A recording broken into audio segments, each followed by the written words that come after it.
Je crois que le président de la Chambre des représentants l'a souligné, le Bénin a fait un grand effort avec cette réforme constitutionnelle qui a amené les femmes à être 29 au Parlement. Mais il faut souligner aussi que le Maroc, quand bien même étant un pays fortement islamisé, ils ont vraiment fait un grand effort parce qu'aujourd'hui, ils sont à moins de 2% du taux que nous faisons au Bénin.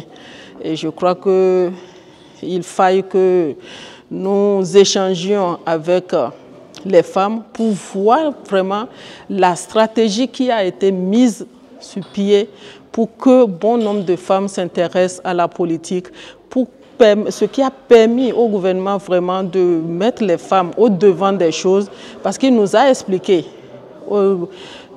pas seulement au niveau politique, mais il y a des instances quand même qu'on retrouve la femme.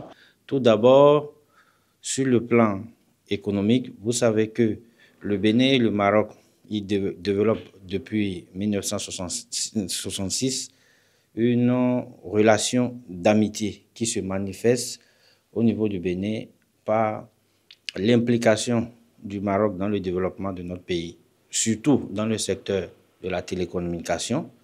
On peut noter aussi le secteur des finances comme l'assurance. Et au-delà de ça, dans le BTP, le Maroc a commencé aussi par nous apporter leur expertise. C'est dans ce cadre que pour les travaux de finition de gigantesques chantiers du PAG que le président a initié, je veux parler de la construction du nouveau siège de l'Assemblée nationale, qu'un groupe marocain est actuellement au Bénin pour la phase de finition.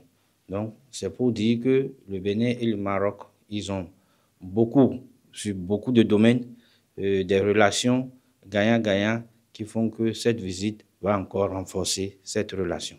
Les deux délégations ont abordé l'impérieuse nécessité de renforcer la coopération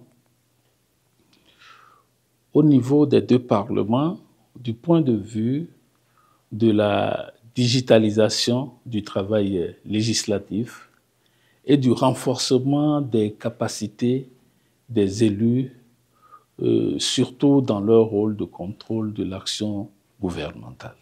Cela passe forcément par le renforcement en termes d'amélioration des connaissances pour le travail que le député doit pouvoir faire. Et de ce point de vue, il a été envisagé de renforcer la capacité de l'Institut parlementaire du Bénin. Il y a aussi le plan touristique, parce que c'est un volet aussi et que notre pays aussi doit développer, le tourisme.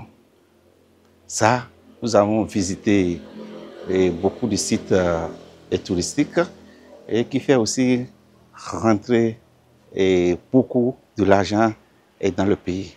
Et également, l'autre aspect qui nous a aussi impressionné, il faut noter que sur le plan d'investissement, c'est le partenariat public-privé. Elle a été très riche, cette mission. On a rencontré la plupart des hommes d'affaires de différents secteurs chez le consul du Bénin à Casablanca.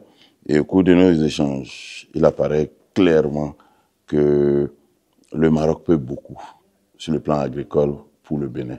Beaucoup dans ce sens qui sont très avancés. Alors, ils sont même au courant que le Bénin est en train de faire une banque postale avec la BIC, et que cette banque postale, ils ont été sollicités, ils sont prêts à intervenir dans ce domaine.